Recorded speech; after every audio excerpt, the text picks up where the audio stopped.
जन जागृति साक्षरता अभियान में आपका स्वागत है।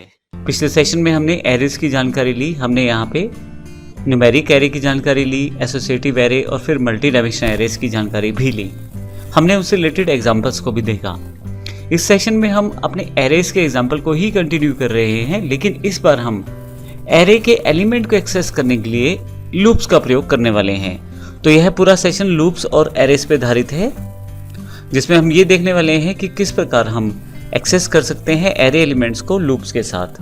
तो यहाँ पे नीचे दो एग्जांपल दिए गए हैं, लेफ्ट साइड पे न्यूमेरिक एरे लूप और राइट हैंड साइड पे मल्टी डायमेंशनल एरे लूप। असल में हम यहाँ पे दो तरह के एग्जांपल करने वाले हैं। पहला जिसमें सिंगल डायमेंशनल एरे हो और हम हर एक एलिमेंट को एक्सेस करेंगे लूप के साथ, और दूसरा एग्जाम्पल है जिसमें मल्टी डायमेंशनल एरे हो और उसके हर एक एलिमेंट को एक्सेस करेंगे हम एक से ज़्यादा लूप्स यानी कि नेस्टेड लूप के साथ। तो आइए शुरू करते हैं और देखते हैं किस प्रकार से हम ये कर सकते हैं। यहाँ मैंने पहले से ही फाइल्स को ओपन कर लिया है। लेफ्ट साइड पे मेरे पास न्यूमेरिक एरे लूप इस आई की वैल्यू को एरे के इन एलिमेंट्स को एक्सेस करने के लिए प्रयोग कर लूँ। इसके लिए मुझे कुछ ज़्यादा नहीं करना, केवल ये स्टेटमेंट शामिल करनी है अपने एरे के एलिमेंट्स को एक्सेस करने के लिए। बजाय इसके कि मैं यहाँ पे किसी पर्टिकुलर इंडेक्स को शो करूँ, यहाँ पे मैं आई इनपुट कर देता हूँ। अब यहाँ पे यदि आई देखें तो बार बार चेंज होगा, 0 1 2 3 4, और वही वैल्यू जो आई की रहेगी वही उस पर्टिकुलर एलिमेंट को एक्सेस करने में काम आएगी। यानी कि एरे ऑफ 0 जब आई 0 होगा, एरे ऑफ 1 जब आई 1 होगा, क्योंकि हमने देखा लूप जो है 0 से लेकर 4 तक आइटरेट कर रही है। तो यहाँ पे इसी तरह से जो हमारे पास एरे है वो भी 0 से लेकर 4 तक के सभी एलिमेंट तक आइटरेट करेगा और इंडेक्स वैल्यू मानी जाएगी आई की वैल्यू। अब 0 अगर आई है तो यहाँ 10 को एक्सेस कर लिया जाएगा, 1 आई है तो 20 को, इस तरह से आगे बढ़ते हुए सभी एलिमेंट्स को एक्सेस करके दिखाया जाएगा, जो यहाँ पे एग्जाम्पल दिया गया है।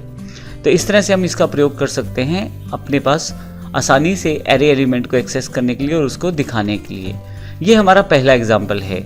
इसी के साथ हमारे पास एक दूसरा एग्जाम्पल है मल्टी डायमेंशनल एरे में लूप के लिए। अब देखिए, इसमें मैंने यहाँ पे पहले से फाइल ओपन कर लिया है। पहले इस प्रोग्राम को समझते हैं।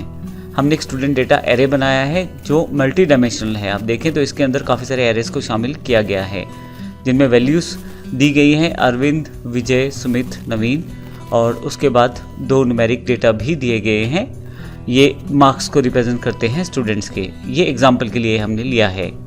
फिर इको के द्वारा यहाँ ब्रेक दिया गया है।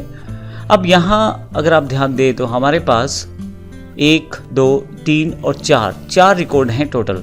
तो अगर मैं इस रिकॉर्ड को इस तरह से कहूँ कि मेरे पास 4 रोज़ हैं, तो इन रोज़ को रिप्रेजेंट करने के लिए एक लूप मैं यहाँ प्रयोग करने वाला हूँ, जो बाहर वाली एक लूप है। लेकिन अगर अंदर की तरफ ध्यान दें तो अरविंद, विजय, सुमित और नवीन ये सब पहले कॉलम का पार्ट हैं। 22, 15, 5 और 17 दूसरे कॉलम का पार्ट है। 18, 13, 2 और 15 ये तीसरे कॉलम का पार्ट है। तो मैंने क्या किया है, यहाँ पे बाहर वाली रोज जो है आर रो को रिप्रेजेंट करता है, लेकिन अंदर वाली जो लूप है सी वो कॉलम को रिप्रेजेंट करती है।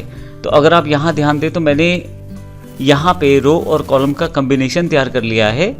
अगर आप इस तरह से देखो तो ये हमारी रोज हैं, first row, second row, third row, fourth row, और जबकि इस तरह से देखें अरविंद, विजय, सुमित, नवीन ये हमारा कॉलम है।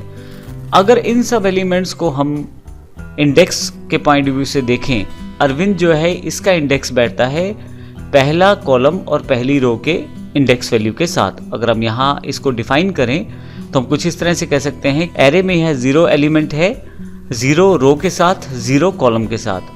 ये 0 रो के साथ पहला कॉलम है और ये 0 रो के साथ दूसरा कॉलम है। इसी तरह से अगर मैं विजय की बात करूं तो यह 1 रो है और यहाँ पे 0 कॉलम है।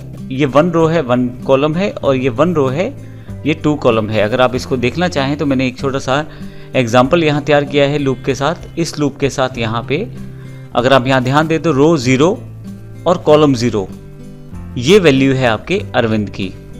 लेकिन अगर क्योंकि रो तो सेम रहेगी, रो 0 और कॉलम 1 की बात करें तो ये वैल्यू है 22 की।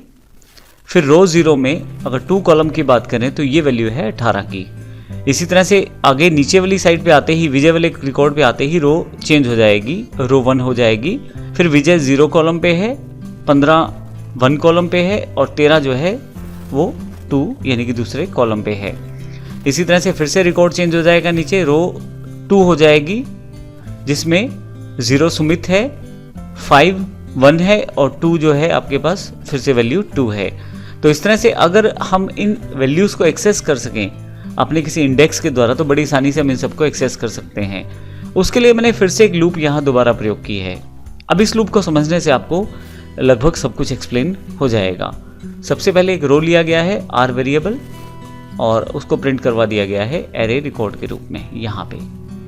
फिर जब ये रो पूरी तरह से एक्सेस हो जाएगी, यानी कि यहाँ हमारे पास पहली रो में से पहला एलिमेंट, दूसरा एलिमेंट, तीसरा एलिमेंट प्रिंट हो जाएगा, फिर रो चेंज होगी।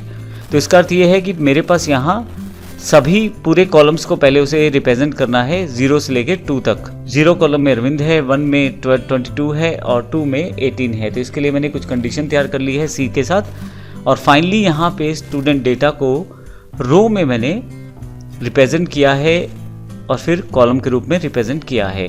जब रो चेंज होती है तो वो एक बार सभी कॉलम्स को डिस्प्ले करवाकर चेंज होती है, क्योंकि इंटरनल लूप जो है वो कॉलम की लूप है। अगर आप यहाँ ध्यान दें तो सबसे पहले फॉर लूप चलेगी रो वाली, रो 0 सेलेक्ट की जाएगी, उसके पश्चात अंदर आते ही उसको एक अलग लूप मिलेगी जो कि कॉलम की लूप है, लेकिन कॉलम की लूप 0 1 2 सभी एलिमेंट्स के लिए एक्सेस होगी पहले।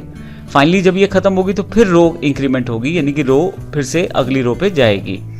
तो इस तरह से हमारे पास ये जो लूप प्रोसेस है चलता रहेगा और जब तक हमारे पास सभी रोज में एलिमेंट और सभी कॉलम्स के एलिमेंट डिस्प्ले ना हो जाएं तब तक यह प्रिंट करवाता रहेगा। तो इस तरह से मल्टी डायमेंशनल एरे को हम आसानी से लूप के साथ रिप्रेजेंट करके उसके सभी एलिमेंट को एक्सेस कर सकते हैं। इस पूरे सेशन में हमने फॉर लूप का सिंपल प्रयोग किया है, हालांकि हम वाइल और डू वाइल का प्रयोग भी कर सकते हैं क्योंकि पैरामीटर सेम रहने वाले हैं, केवल और केवल आपको सिंटेक्स चेंज करना पड़ेगा। तो इस सेशन में हमने लूप्स का प्रयोग किया है एरेस की वैल्यू को एक्सेस करने के लिए। अगले सेशन में भी हम लूप का प्रयोग करने वाले हैं, लेकिन अगली लूप का नाम है फॉर ईच लूप, जो एक स्पेसिफिक लूप है और हम इसका प्रयोग किस प्रकार से करेंगे आइए अगले सेशन में इसको देखते हैं। धन्यवाद।